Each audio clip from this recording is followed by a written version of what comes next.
സങ്കീർത്തന ധ്യാനത്തിലേക്ക് ദൈവ തിരുമനസിൻ്റെ നാമത്തിൽ കർത്തൃനാമത്തിൽ സ്വാഗതം. ദൈവജനമേ, വചനം കേൾക്കുവാനായും വചനം ഉൾക്കൊണ്ടുകൊണ്ട് ധ്യാനിക്കുവാനും ഒരുമിച്ച് കൂടിയിരിക്കുന്ന ഈ സമയത്ത് നമ്മുടെ സ്വർഗീയപിതാവിൻ്റെ മഹത്വത്തെ നമുക്ക് ആരാധിക്കാം. നമ്മെ ഈ നിമിഷവും ജീവിപ്പിക്കുന്ന അവിടുത്തെ അനന്തമായ കരുണയ്ക്കും ദയയ്ക്കും അവിടുന്ന് നൽകിയ ദിവ്യമായ ഉദ്ദേശം പിന്തുടരുവാനും ഉള്ള അവസരത്തിനും ഹൃദയപൂർവ്വം നന്ദി പറയുകയും ചെയ്യാം. നമ്മുടെ കുറവുകളും പാപങ്ങളും ആത്മാർത്ഥമായി ഏറ്റുപറഞ്ഞ് അവിടുത്തെ ക്ഷമയും കൃപയും നമുക്ക് തേടാം. സഹോദരങ്ങളെ, ദൈവവചനം മനസ്സിലാക്കുവാനും അതിലുള്ള സത്യങ്ങൾക്കായി നമ്മുടെ മനസ്സും ഹൃദയവും തുറക്കുവാനുമുള്ള ജ്ഞാനത്തിനായി അപേക്ഷിക്കാം. നമ്മുടെ ഓരോ വാക്കിലും പ്രവൃത്തിയിലും ചിന്തയിലും ദൈവത്തെ മഹത്വപ്പെടുത്തുന്ന ജീവിതം നമുക്ക് നയിക്കാം.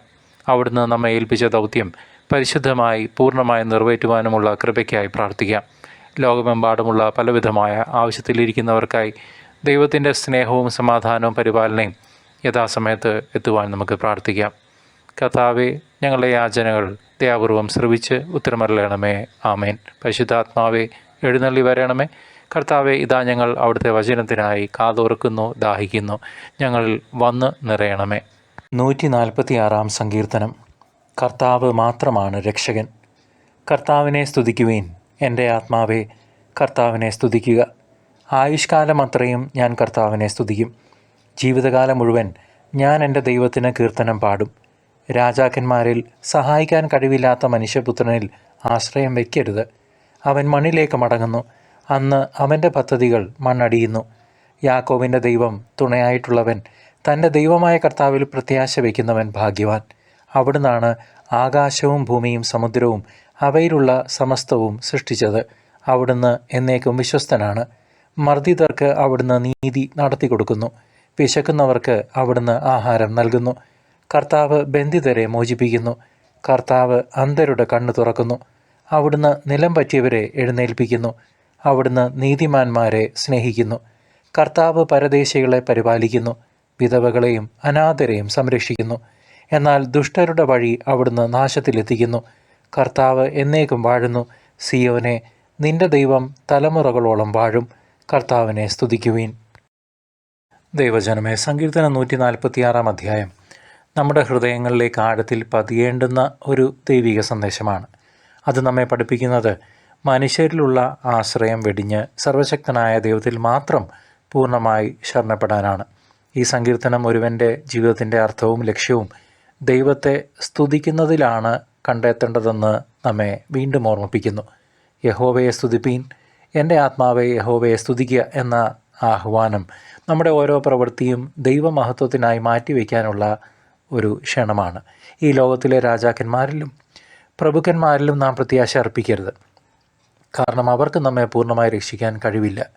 പ്രത്യുത ആകാശവും ഭൂമിയും സമുദ്രവും അതിലുള്ള സകലവും സൃഷ്ടിച്ച ദൈവമാണ് നമ്മുടെ യഥാർത്ഥ ആശ്രയം. സഹോദരങ്ങളെ, ഈ സങ്കീർത്തനത്തിൻ്റെ പശ്ചാത്തലം ഇസ്രായേൽ ജനതയുടെ പ്രവാസകാലത്തെയോ അതിനുശേഷമുള്ള അവരുടെ ജീവിതത്തെയോ സൂചിപ്പിക്കുന്നതാവാം എന്ന് പണ്ഡിതന്മാർ വിശ്വസിക്കുന്നു. ചുറ്റുമുള്ള ശക്തരായ സാമ്രാജ്യങ്ങളുടെ നിഴലിൽ ജീവിച്ചിരുന്ന അവർക്ക് മനുഷ്യശക്തിയിലുള്ള വിശ്വാസം സ്വാഭാവികമായിരുന്നു. എന്നാൽ സങ്കീർത്തകൻ അവരെ ഓർമ്മിപ്പിക്കുന്നു, പ്രഭുക്കന്മാരിൽ ആശ്രയിക്കരുത്, രക്ഷിക്കാൻ കഴിയാത്ത മനുഷ്യപുത്രനിലും ആശ്രയിക്കരുത്. ഇവിടെ കർത്താവിനെ പറ്റിയല്ല ഉദ്ദേശിക്കുന്നത്, സാധാരണയുള്ള നമ്മളെപ്പോലുള്ള മനുഷ്യരിൽ നിന്ന് ജനിച്ച മക്കളെ പറ്റിയാണ് ഉദ്ദേശിക്കുന്നത്. മനുഷ്യൻ മരിക്കുമ്പോൾ അവൻ മണ്ണിലേക്ക് മടങ്ങുന്നു. അവൻ്റെ പദ്ധതികൾ നശിക്കുന്നു. ഈ തിരിച്ചറിവ് ക്ഷണികമായ മനുഷ്യ സഹായത്തേക്കാൾ അനശ്വരനായ ദൈവത്തിൻ്റെ സഹായം തേടാൻ നമ്മെ ഓരോരുത്തരെയും പ്രേരിപ്പിക്കുന്നു. ദൈവം അനാഥർക്കും വിധവകൾക്കും വിദേശികൾക്കും നീതി നടത്തി കൊടുക്കുന്ന നല്ല ദൈവമാണ്. ദൈവം തടവുകാരെ വിടുവിക്കുന്നു, അന്ധന്മാരുടെ കണ്ണ് തുറക്കുന്നു, വീഴുന്നവരെ എഴുന്നേൽപ്പിക്കുന്നു. ഈ ചരിത്രപരമായ പശ്ചാത്തലം എല്ലാ കാലഘട്ടങ്ങളിലും ദൈവത്തിൻ്റെ കരുതലും വിശ്വസ്തതയും ഒരുപോലെയാണെന്ന സത്യം വെളിപ്പെടുത്തുന്നു. ഇന്നത്തെ നമ്മളുടെ പാപപങ്കിലമായ ലോകത്തിലും ഈ സങ്കീർത്തനം വളരെ പ്രസക്തമാണ്. നമ്മിൽ പലരും നമ്മുടെ ജോലികളിലും ബാങ്ക് ബാലൻസുകളിലും രാഷ്ട്രീയ നേതാക്കളിലും നമ്മളുടെ കോണ്ടാക്ട്സിലും അല്ലെങ്കിൽ സോഷ്യൽ മീഡിയയിലെ സ്വാധീനത്തിലുമൊക്കെയാണ് സുരക്ഷിതത്വം കണ്ടെത്താൻ ശ്രമിച്ചുകൊണ്ടിരിക്കുന്നത്. ഒരുപക്ഷെ നമുക്ക് വളരെ സ്വാധീനമുള്ള ഒരു വ്യക്തിയോ സുഹൃത്തോ ബന്ധുവോ ഉണ്ടായേക്കാം.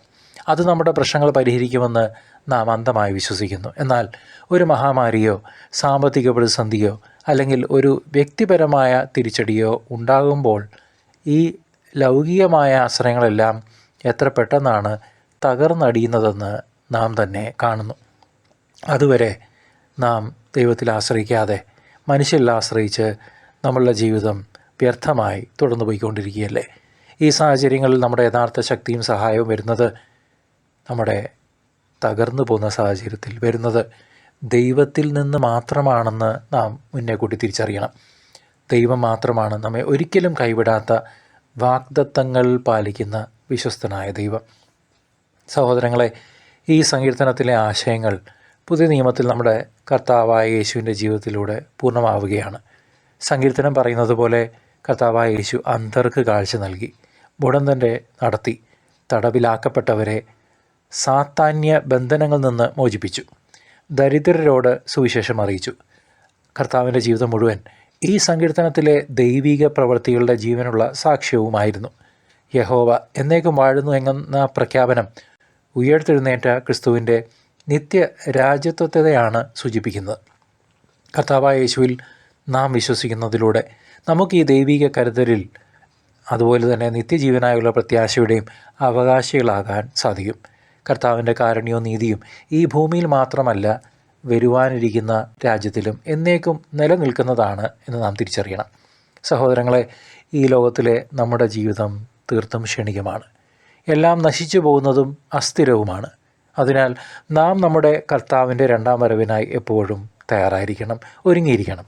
നമ്മുടെ ഹൃദയങ്ങളും മനസ്സും ഈ ലോകത്തിലെ വ്യർത്ഥമായ കാര്യങ്ങളിൽ നിന്ന് തിരിച്ച് നിത്യനായ ദൈവത്തിൽ മാത്രം ഉറപ്പിക്കണം. നാം നീതിപൂർവം ജീവിക്കുകയും അടിച്ചമർത്തപ്പെട്ടവർക്ക് വേണ്ടി, പാർശ്വവൽക്കരിക്കപ്പെട്ടവർക്ക് വേണ്ടിയും ഒക്കെ നിലകൊള്ളുകയും ദൈവകൽപ്പനകൾ അനുസരിക്കുകയും ചെയ്യുമ്പോൾ നാം ക്രിസ്തുവിൻ്റെ മടങ്ങി വരവിനായി നമ്മെ തന്നെ ഒരുക്കുകയാണ്. കർത്താവ് എപ്പോൾ വേണമെങ്കിലും വരാം. അതിനാൽ പ്രാർത്ഥനയിലും വിശുദ്ധിയിലും നാം നമ്മുടെ നല്ല ജീവിതം തുടരേണ്ടിയിരിക്കുന്നു. സഹോദരന്മാരെ, മനുഷ്യരിലുള്ള നമ്മുടെ ആശ്രയം ഉപേക്ഷിച്ച് നിത്യനായ കർത്താവ് നമുക്ക് ആശ്രയിക്കാം. ജീവിതത്തിൻ്റെ എല്ലാ ഭാരങ്ങളും സർവശക്തനായ ദൈവത്തിൻ്റെ കരങ്ങളിൽ സമർപ്പിക്കാം. കർത്താവ് നമ്മളെ ഒരിക്കലും ലജ്ജിപ്പിക്കുകയില്ല, നമ്മളെ ഒരിക്കലും തള്ളിക്കളയുകയില്ല.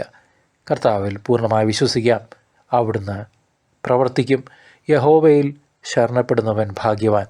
കർത്താവിൽ വിശ്വസിക്കുക, നമ്മുടെ ജീവിതം പ്രകാശപൂർണ്ണമാകും. നമ്മൾ ആരംഭിച്ച 150 ദിവസത്തെ സങ്കീർത്തന ധ്യാനയാത്ര ഉടൻ പൂർണ്ണമാവുകയാണ്. പിതാവായ ദൈവം നമ്മെ ഇത് കേൾക്കുവാനും നമ്മുടെ ജീവിതങ്ങളെ ക്രമപ്പെടുത്തുവാനും തീർച്ചയായും ഉപകരിച്ചു എന്ന് എനിക്കുറപ്പുണ്ട്. കർത്താവ് പാപിയായ എനിക്ക് ഒത്തിരി പുതിയ ബോധ്യങ്ങൾ നൽകി എന്നുള്ളതിന് ഞാൻ അവിടത്തേക്ക് നന്ദി പറയുന്നു. സങ്കീർത്തന ധ്യാനത്തിൻ്റെ ദിവസേനയുള്ള ലിങ്കുകൾ നമ്മൾ കമ്മ്യൂണിറ്റി പോസ്റ്റിൽ ഇടുന്നതായിരിക്കും. വീണ്ടും ഈ സങ്കീർത്തനങ്ങൾ കൂടെ വായിക്കുവാനും ധ്യാനിക്കുവാനുമുള്ള അവസരമുണ്ട് എന്ന് സ്നേഹപൂർവ്വം ഓർമ്മിപ്പിക്കുന്നു. അതോടൊപ്പം നമ്മൾ വെളിപാട് പുസ്തകത്തിൻ്റെ വായനയും വചന വിചിന്തന ധ്യാനവും ഇത് പൂർണ്ണമാകുമ്പോൾ തന്നെ ആരംഭിക്കുന്നതാണ് എന്ന് സന്തോഷപൂർവ്വം അറിയിക്കുകയാണ്. ദൈവം നമ്മെ പരിശുദ്ധാത്മാവിൽ നിറച്ച് അവിടുത്തെ പുത്രനായ നമ്മുടെ കർത്താവ് ഈശോ മിശിഹായുടെ രണ്ടാം വരവിന് നമ്മെ ഓരോരുത്തരെയും വിശുദ്ധിയിൽ ഒരുക്കട്ടെ. ആമേൻ.